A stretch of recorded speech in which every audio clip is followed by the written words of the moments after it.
ኢትዮጵያ ወደተሳሪ ተሃገር እናሻግራት ሁላችንም በመደመር ቡና የተተከለው በ2015 ሚያዝያ 10 ላይ ነው። ባዛፍ ከዚህ በፊት በ7 ዓመት አንዴ ነው የምናገኘው። ገቢውም ኢትዮጵያ ወደተሳሪ ተሃገር እናሻግራት ሁላችንም በመደመር መድረሻችን ጫፍ እስከ ጫፍ እንዲሰማ ለኩሰው ይቀጣጠል የፍልሻማ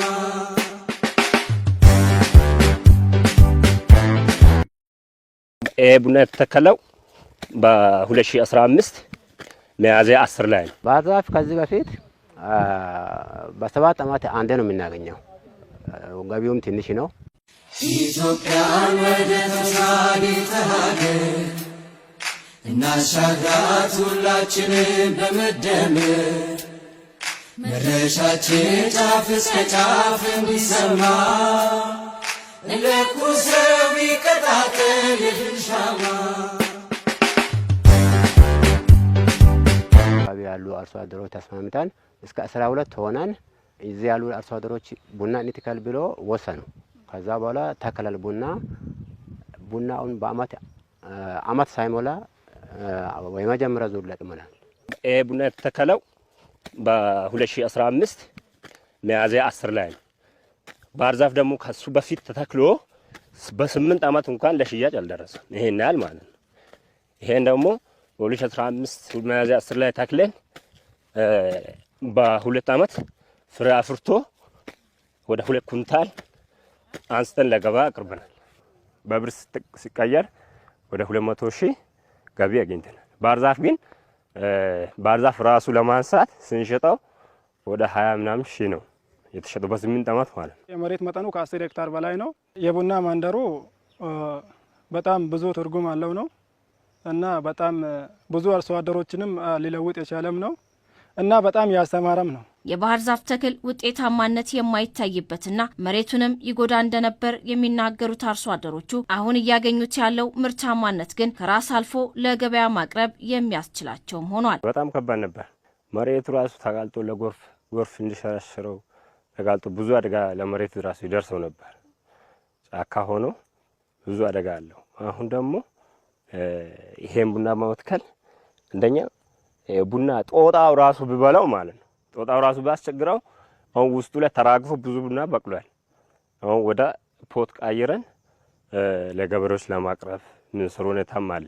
እኛ ከገበያ ነው የምንገዛው። ሲዳማ ይመጣል ቡና፣ ከሌላ ሀገር ከእርጋ ጨፌ ይመጣል፣ ገበያ ይመጣል፣ አላባ ቁሊቶ ይመጣል።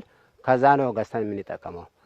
ይሄ ቡና ከተተከለ ወዲህ እንደውም ንጹህ ቡና ምን የመሰለ ቡና ነው ቤት አፍልተን እየጠጣን ነው። ንጹህ ቡና። አላባ ላይ ቡና አልተለመደም ከዚህ በፊት። አላባ እናንተ የምታውቁ ከሆነ የሚታወቀው በበርበሬ ነበር።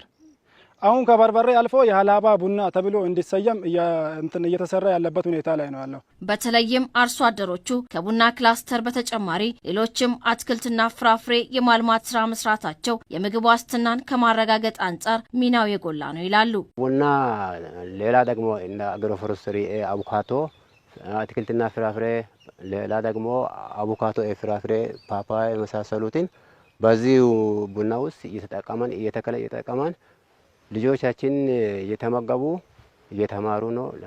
ለገቢ ምንጭም እየጠቀመን ነው። እቅዳችን ገና አስፋፍተን ወደ ከሄክታርም በላይ ተክለን ለገቢ ምንጭም ለቤት ፍጆታም ለመጠቀም ፍላጎት አለን።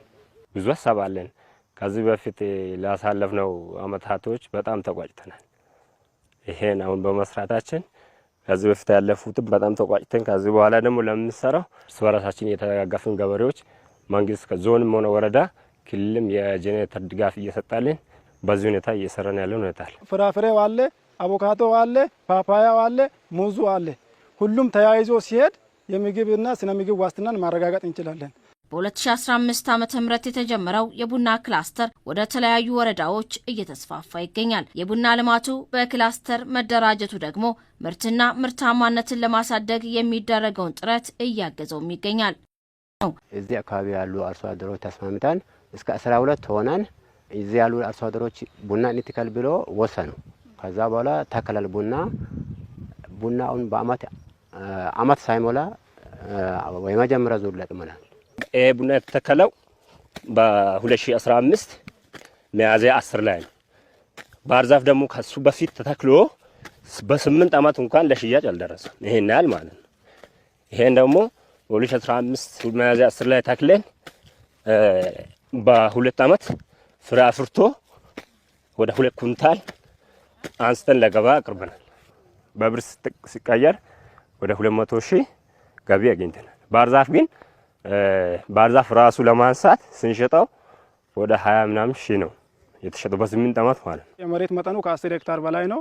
የቡና መንደሩ በጣም ብዙ ትርጉም አለው ነው እና በጣም ብዙ አርሶ አደሮችንም ሊለውጥ የቻለም ነው እና በጣም ያስተማረም ነው።